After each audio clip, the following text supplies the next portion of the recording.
பார்த்தா நீ நினைச்ச மாதிரியே தான் ஒண்ணு நடந்துட்டு இருக்கே.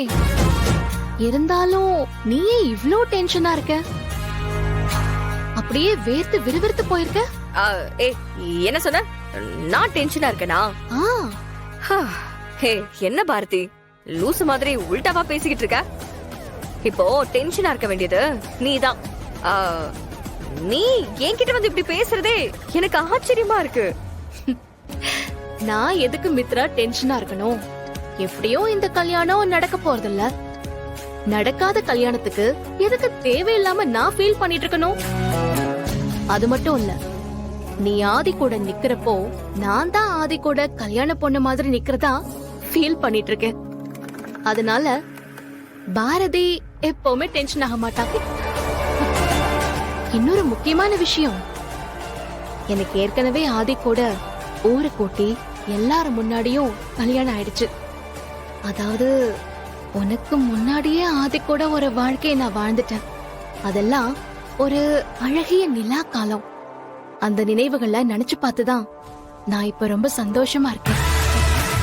திரும்பவும் சொல்றேன், இந்த கல்யாணம் கண்டிப்பா நடக்க போறதில்ல. அப்படியா?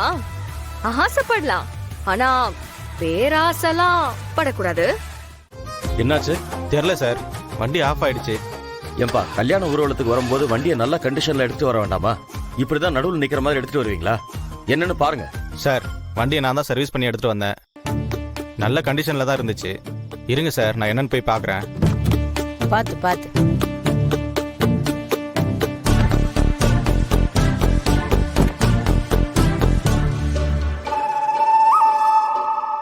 என்ன சுதாகர்னே, இந்த வண்டி ஈவென்ட் மேனேஜ்மெண்ட்ல அரேஞ்ச் பண்ண வேண்டியதானே?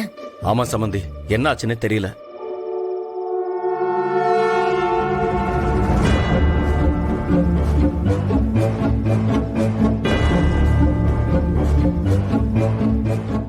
என்ன ஆச்சு சார்?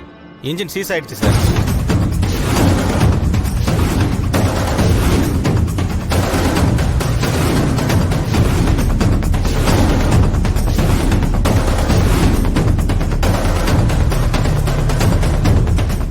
ஏப்பா என்ன சொல்ற நீ?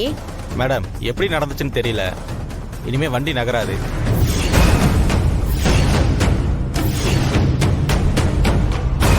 சுத்தம். பொண்ணு மாப்பிள்ளைய ஊர்வலமா கூட்டிட்டு போகும்போது இப்படி அபசகுணமா கார் நிக்கிறது கல்யாணம் நடந்த மாதிரி தான். ஏமா, இருக்கிற பிரச்சனையில நீ வாயை வச்சுக்கிட்டு சும்மா இரு. ஒரு நல்ல காரியம் நடக்கும்போது இப்படித்தான் பேசுவியா? பொண்ணு மாப்பிள்ள மண்டபம் போய் சேர்றதுக்கு வேற ஏதாவது ஏற்பாடு பண்ண முடியுமா? ஏமா, இந்த மாதிரி வண்டியெல்லாம் முன்னாடியே சொல்லணும். அப்பப்போ போன் பண்ணாலாம் கிடைக்காது. ஏதாவது ஒண்ணு ரெடி பண்ணுங்க. எவ்வளவு நேரம் தான் இப்படி வண்டியில உட்காந்துட்டு இருக்க முடியும்? ஆதி, கொஞ்சம் வெயிட் பண்ணுப்பா. எல்லாரும் ஊர்வலமா வர்றதுனால வண்டியெல்லாம் வீட்டுல நிக்குது.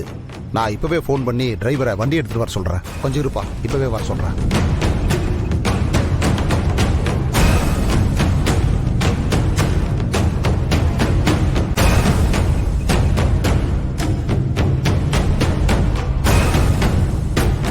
என்னாச்சுங்க?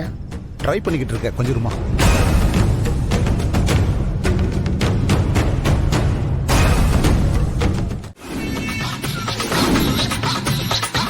சார், நீங்க இவ்ளோ பெரிய ஆளு, இவ்ளோ பெரிய கம்பெனியோட ஒன் ஆஃப் த பார்ட்னர்ஸ், நீங்க ரோட்ல கல்யாண கோலத்துல நடந்து போனா நல்லா இருக்குமா?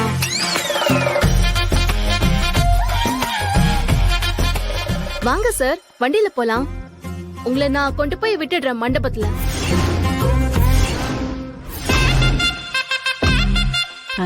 அப்படி போடு.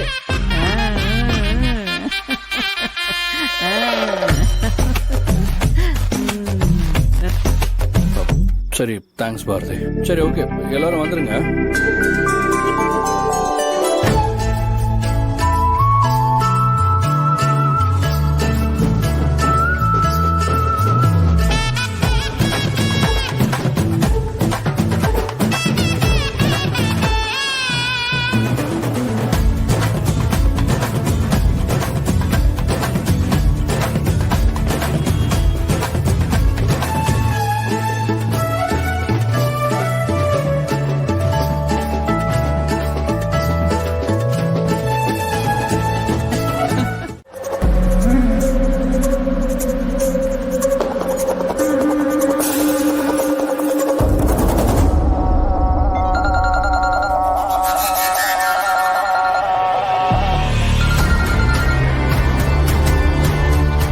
ஏய், அந்த துறைய கண்டுபிடிச்சுங்களாடா?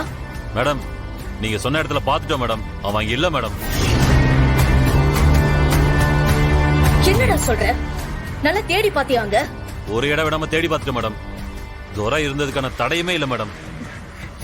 ஏய், இங்க பாரு. நீங்க என்ன பண்ணுவீங்களோ ஏது பண்ணுவீங்களோ எனக்கு தெரியாது. ஆதி மித்ரா 2 பேருடைய கல்யாணம் நடக்கணும்னா அந்த துரை உயிரோடவே இருக்க கூடாது. எங்க இருந்தாலும் அவனை கண்டுபிடிச்சு தூக்கிட்டு வாங்கடா. என்னடா மேடம் இவ்வளவு கோவப்படுறாங்க? பிரச்சனை அவ்வளவு பெருசு இல்ல. நாளைக்கு மித்ரா மேடத்துக்கும் ஆதி சாருக்கு கல்யாணம் நடக்க போகுது.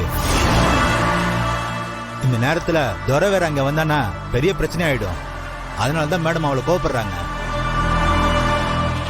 சரி சரி, டைம் வேஸ்ட் பண்ணாம அவனை தேடலாம் வா. சரி வா.